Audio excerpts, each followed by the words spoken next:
Hey guys, what's up? Welcome back. Today, I'm going to install this Shelix cutter head into my DeWalt 735 planer, so stay with me, you don't want to miss it. Boom!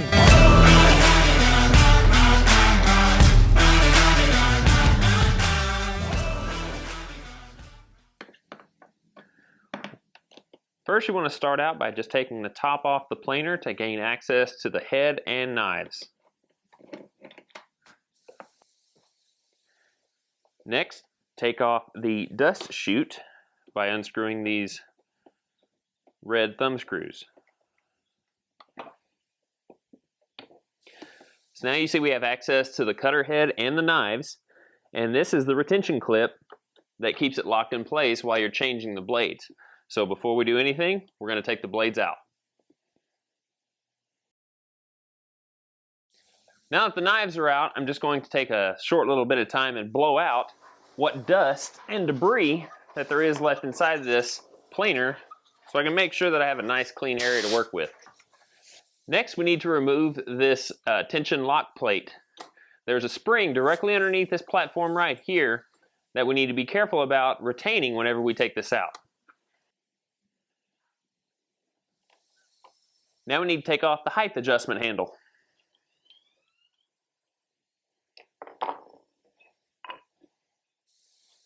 Next comes the cover plate. There are 4 screws, 2 here and 2 here. Okay, now in examining this area of my planer, there's something that's broke or missing. Kind of both. This is a tensioner lever that keeps tension on this chain to keep it from popping off the teeth. There is a spring right here that is supposed to hook underneath this bar and keep it pulled up while simultaneously pushing the wheel down, and that spring has broke, so I might need to replace that.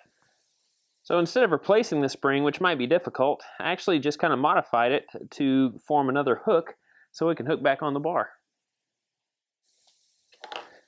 Next, remove the 2 screws that keep the sprockets and the chain on the planer.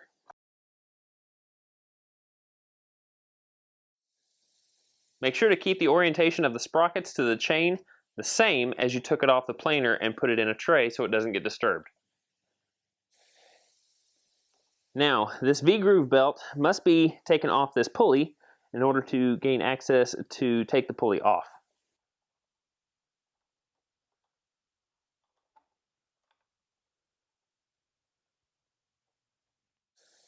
Now, to help assist me get this nut loose, I'm going to reinstall this retention clip on the inside of the planer temporarily to hold the head in place. And that was relatively loose. It just took a minor break to get it off. Now, this idler tensioner bar is kind of in the way, so I'm going to go ahead and remove it. Just slide the pulley off very carefully. It is a very snug fit, but it does slide off. And there is an indexing pin that you want to be careful about not losing. And it sits inside the shaft right here. Just take it out so you don't lose it. Next, just take this little spacer off. Next, you see these 2 holes right here and here. That's a little snap ring, and a couple of really fine needle nose pliers will get that. Next, just move to the other side of the machine and take the cover plate off that side. Now on the end of these sprocket shafts, you see that there is another snap ring. Next, just take the spring off of the tensioner rod, and then just remove the sprockets together and keep them in the same orientation on the chain.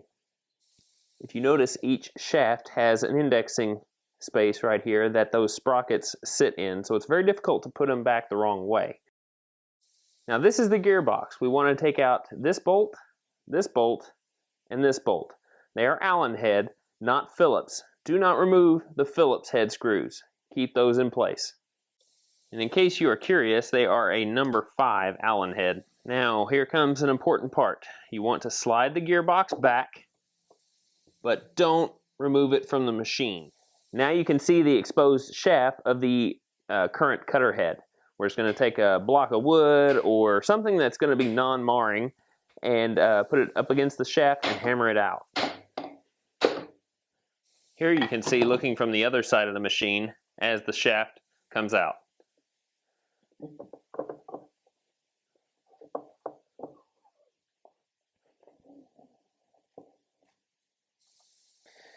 Now as you can see, this little gear shaft, it's kind of helical looking, which is on the end of the existing cutter head. We need to take off and put on the new cutter head.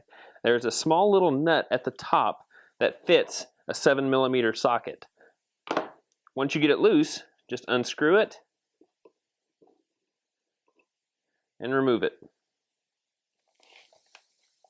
Now with the plastic coating still on the head, I'm going to handle the head very carefully and install that helical gear right on the end of my new head. Now one thing that people always tend to ask when it comes to helical cutter heads are what makes them so effective. Well, if you notice on my old cutter head, the entire blade runs the entire length of the cutter head, as well as it runs in a parallel fashion with it. And as the blade comes in contact with the wood, the entire surface area of the blade hits the wood at the same time, like a knife just chopping at a butcher block. A helical cutter head, on the other hand, has multiple blades across the entire surface that are also curved around the entire head and tilted at a certain degree. So as the blade comes in contact with the wood, a small portion of the surface area hits the wood first and shears it like a knife across paper instead of chopping at it like a knife on a cutting board. Much, much more effective. Well, I ran into a small little setback. Even though it is convenient that all the blades came attached on the cutter head, the head is too big to pass through the bearing housing of the planer without taking them off first. So, that's what I'm doing. A little bit of time spent taking them off and putting them back in, but oh well, gonna have to do it. I suppose it's safer doing it this way. That way I don't take a risk on the blades getting nicked in the bearing housing or vice versa. Now just take the cutter head and carefully run it through the bearing housing. Now to aid me in making sure that this cutter head goes in straight, I've taken a piece of string and I've wrapped it around the end of the cutter head on this side of the bearing. That way I can hold up the cutter head while I bang it in place from the other side and press it into the bearing housing.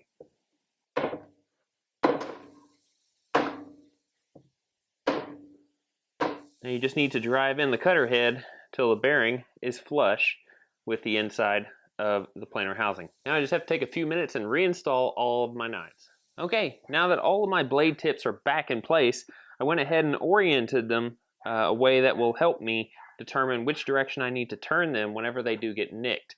Byrd tools actually put their initials BT right on one corner of the chipper blade.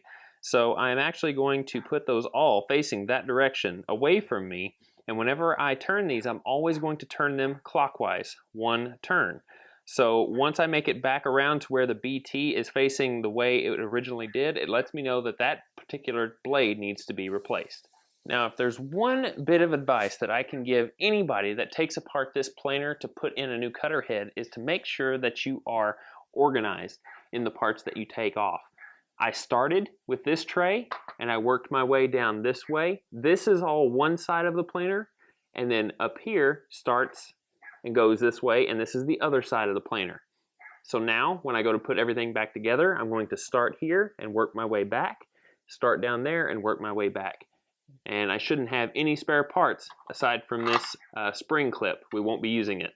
So now we're going to start by putting the gearbox housing back in place and replacing all the bolts.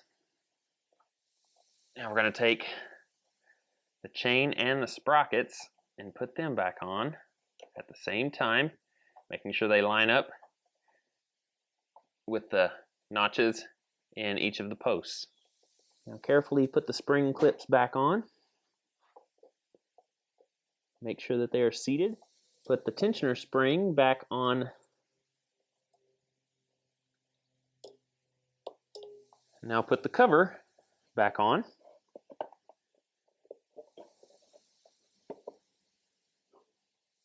Now coming back to the other side of the planer, we're going to take the spacer washer, put it on first. then the indexing key and put it in the new shaft of the new cutter head. Now before installing the pulley, we need to reinstall that retention clip. Now install the pulley, indexing the groove in the pulley with the indexing key that you put in the shaft, and then put on the nut.